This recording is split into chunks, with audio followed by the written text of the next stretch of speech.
नमस्कार। आज हम गुणनखंड विधि से वर्ग समीकरण को हल करना सीखेंगे। गुणनखंड विधि से हल करने के लिए हम निम्न प्रक्रिया अपनाते हैं।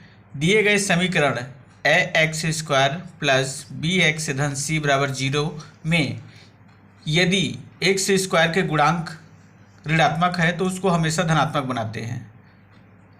उसके बाद वर्ग समीकरण के व्यापक रूप से तुलना करते हैं कि a का मान कितना है, b का मान कितना है और c का मान कितना है। ये सब ज्ञात हो जाने के बाद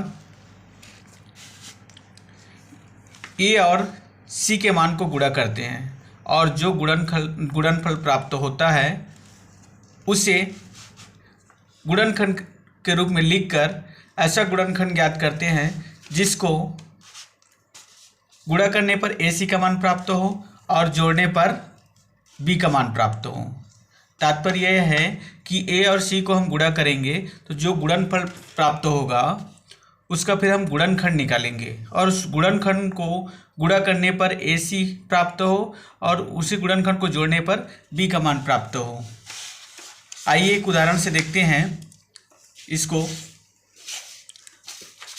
वर्ग समीकरण x² minus 3x minus 10 equal to 0 है। यहाँ पे हम तुलना करते हैं, a बराबर 1 है, b बराबर ऋण 3 है और c बराबर ऋण 10 है।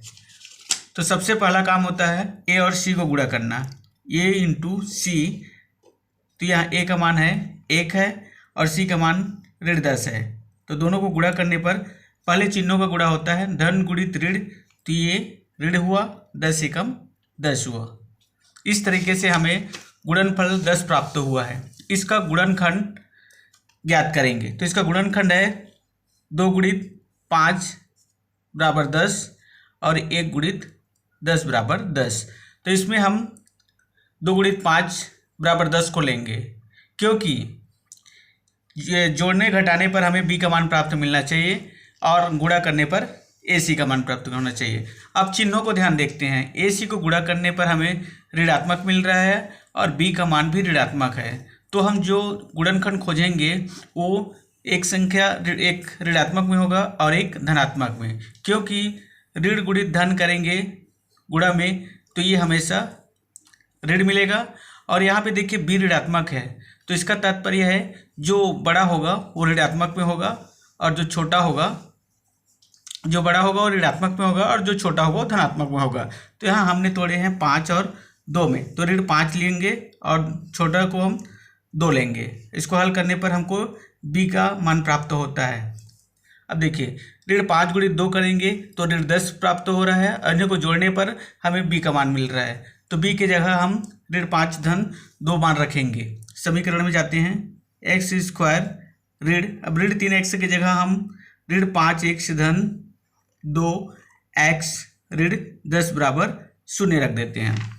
अब इसके बाद हम दो का जोड़ा बनाते हैं और जो दोनों में उभयनिष्ठ है उसको उभयनिष्ठ लेते जाते हैं। तो इन दोनों में इस जोड़े में x उभयनिष्ठ है, x निकाल लिए तो एक x बचा है, x ऋण x निकल गए तो 5 बचा है। यहाँ पे दोनों में 2 निकल रहा है, यहाँ पे 2 निकालने पर यहाँ पे x बच रहा है और ये 2 पंचे 10, तो यहाँ पे 5 बच रहा है बराबर 0। फिर दो उभयनिष्ठ लेते हैं, दोनों में उभयनिष्ठ x ऋण 5 है, x ऋण 5 ले लिए, यहाँ पे x बचा और यहाँ पे धन 2 बराबर 0। अब इसका 2 मूल प्राप्त हो गए, x ऋण 5 बराबर 0 और x धन 2 बराबर 0। हल करते हैं, x बराबर ऋण 5 उस पार जाएगा तो धनात्मक हो गया, तो यहाँ x बराबर 5 प्राप्त हो गया और x धन 2 उस पार जाएगा तो ऋण 2 होगा। इस प्रकार हमें x बराबर 5 और x बराबर ऋण 2 प्राप्त हुआ। बहुत बहुत धन्यवाद।